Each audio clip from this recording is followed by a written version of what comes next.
Hi అండి, welcome back to రాజీ బంగారు. ఈరోజు మన వీడియోలో మీకు ఆల్రెడీ అర్థమైపోయి ఉంటుంది, మటన్ తోటి మేము మసాలా కర్రీ చేస్తున్నామండి. ఈ వీడియో వచ్చేసి మేమందరం ఒకేషన్ కోసం మా ఫ్యామిలీ మొత్తం బయటకు వెళ్ళామండి. అక్కడ ప్రిపేర్ చేసిన మటన్ అండి ఇది. మీరు కూడా చూసేయండి మేము ఏ విధంగా చేసుకున్నామో. మటన్ పీసెస్ ని ముక్కల్లా కట్ చేసుకుని వీటిని క్లీన్ చేసేసుకున్నామండి. మేము ఆల్రెడీ వాటర్ లో క్లీన్ చేసుకుని దీన్ని ఇంకో ప్లేట్ లో మేము షిఫ్ట్ చేసుకుంటున్నాము. ఈ మటన్ వచ్చేసి 8 నుంచి 9 కేజీల వరకు ఉంటుంది. అదండి మనము వీడియోలోకి అయితే వెళ్ళిపోదాము. ఫస్ట్ స్టవ్ పైన ఒక గిన్నె పెట్టి అందులో కొంచెం ఆయిల్ వేసుకోవాలి. ఆయిల్ హీట్ అయిన తర్వాత అందులో లవంగాలు, షాజీరాని యాడ్ చేసుకోవాలండి. దాంతో పాటు దాల్చిన చెక్కను కూడా యాడ్ చేసుకోవాలి. ఈ మసాలా దినుసులు కొంచెం దూరగా ఫ్రై అయిన తర్వాత మనము కట్ చేసి పెట్టుకున్న ఆనియన్స్ కూడా యాడ్ చేసుకోవాలి. ఆనియన్స్ కొంచెం అడగంటకుండా కొంచెం జాగ్రత్తగా మనము కలుపుకోవాలి. ఈ ఆనియన్స్ ముక్కలు కొంచెం గోల్డెన్ కలర్ లో మెత్తగా అయిన తర్వాత ఇందులో నేను అల్లం వెల్లుల్లి పేస్ట్ యాడ్ చేశానండి. అది వీడియోలో కొంచెం రాలేదు, ఇగ్నోర్ అయిపోయింది. అది కూడా ఫ్రై అయిపోయిన తర్వాత నేను మటన్ ని యాడ్ చేసుకుంటున్నాను. ఈ మటన్ ని బాగా వేసుకున్న తర్వాత ఒకసారి మనము అంతా కలుపుకోవాలండి.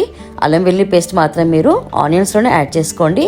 ఎందుకంటే నాకు ఆ వీడియో కొంచెం ప్రాబ్లం వచ్చిందండి, అందుకే అది నేను చూపించలేకపోయాను మీకు. ఇందులో కొంచెం పసుపును కూడా యాడ్ చేసుకోవాలి. ఒకసారి పసుపును కూడా యాడ్ చేసుకున్న తర్వాత దీన్ని బాగా కలుపుకోవాలి. ఈ మటన్ లో ఆల్రెడీ వాటర్ కూడా బయటకు వచ్చేస్తున్నాయి చూడండి. మనం మీడియం ఫ్లేమ్ లో పెట్టుకుంటే మటన్ బాగా ఉడికి అందులో ఉన్న వాటర్ కూడా ఈ విధంగా బయటకు వచ్చేస్తుందండి. ఇప్పుడు మనం ఇందులో కరివేపాకు, పచ్చిమిర్చిలని యాడ్ చేసుకోవాలి.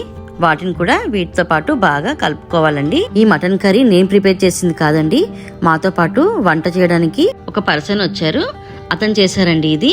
కానీ టేస్ట్ చాలా బాగుందండి, అందుకే నేను మీకు ఈ వీడియో చూపిస్తున్నాను. మటన్ ఈ విధంగా అయిన తర్వాత ఇందులో కొంచెం వాటర్ ని యాడ్ చేసుకోవాలి. ఈ వాటర్ ఫస్ట్ ఎందుకు వేసారంటే ఈ వాటర్ లో మటన్ ని బాగా బాయిల్ అవ్వాలంటండి, అందుకే ఫస్టే వాటర్ వేసారు.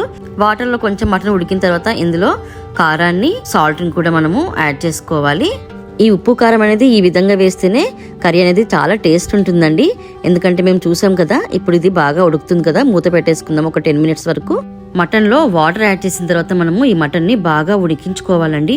మటన్ ముక్క ఎంతవరకు అయితే మెత్తబడుతుందో మీకు ఆల్రెడీ తెలిసి ఉంటుంది కదండి, అంతవరకు దీన్ని మనము బాగా ఉడికించుకోవాలి. మేము ఇది బయట చేస్తున్నాం కదండి, అందుకే కొంచెము ఎండ అనేది దీనిపైన పడి కలర్ అనేది ఈ విధంగా కనిపిస్తుంది. మటన్ ముక్క ఒక 60 నుంచి 70% ఉడికిన తర్వాత ఆల్రెడీ మేము చింతపండు నానపెట్టుకున్నామండి. ఆ జ్యూస్ ని ఇందులో యాడ్ చేస్తున్నారు. అసలు మేము చింతపండు జ్యూస్ ని ఇట్లా మటన్ లో వేయొద్దని అనుకున్నాము. ఎలా ఉంటుందో ఏమో అని భయపడ్డామండి, కానీ లేదు, చాలా బాగుందండి. ఇది మాత్రం కొంచెం వేసుకోండి, ఎక్కువ వేసుకోకండి, ఎందుకంటే మాది మటన్ ఎక్కువ ఉంది కాబట్టి మేము ఎక్కువ వేసుకుంటున్నాము. ఈ మటన్ లో కస్తూరి మేతిని యాడ్ చేసుకోవాలి. దాంతో పాటు తగినంత ధనియాల పౌడర్ ని కూడా యాడ్ చేసుకోవాలి. ఇంట్లో ప్రిపేర్ చేసుకున్న గరం మసాలాను కూడా మేము ఇందులో యాడ్ చేసుకున్నాము. ఇప్పుడు స్టవ్ ని లో ఫ్లేమ్ లోకి షిఫ్ట్ చేసేసుకోవాలి. నెక్స్ట్ వచ్చేసి మనము ఇందులో ఎండి కొబ్బరిని ఒక 1 అవర్ నానబెట్టుకున్న తర్వాత గసాలతో పాటు దీన్ని ఈ విధంగా పేస్ట్ చేసుకోవాలి.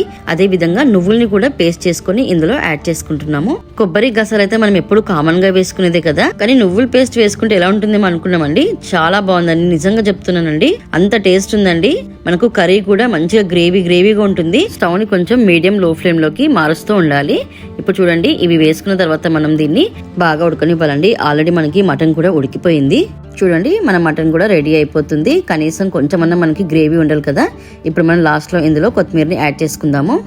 మీకు గ్రేవీ అనేది ఎంత కావాలో అంత ఉంచుకోండి, ఎందుకంటే మనం బయటకు వెళ్ళినప్పుడు జనాలు ఎక్కువ ఉంటారు కదండి, అందుకే మేము కొంచెం గ్రేవీ ఎక్కువ చేసుకుంటున్నాము.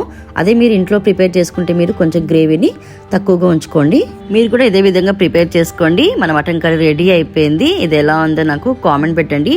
దీన్ని వేడి బగారా రైస్ లో తింటే సూపర్ కాంబినేషన్ అండి. ఓకే అండి, బాయ్.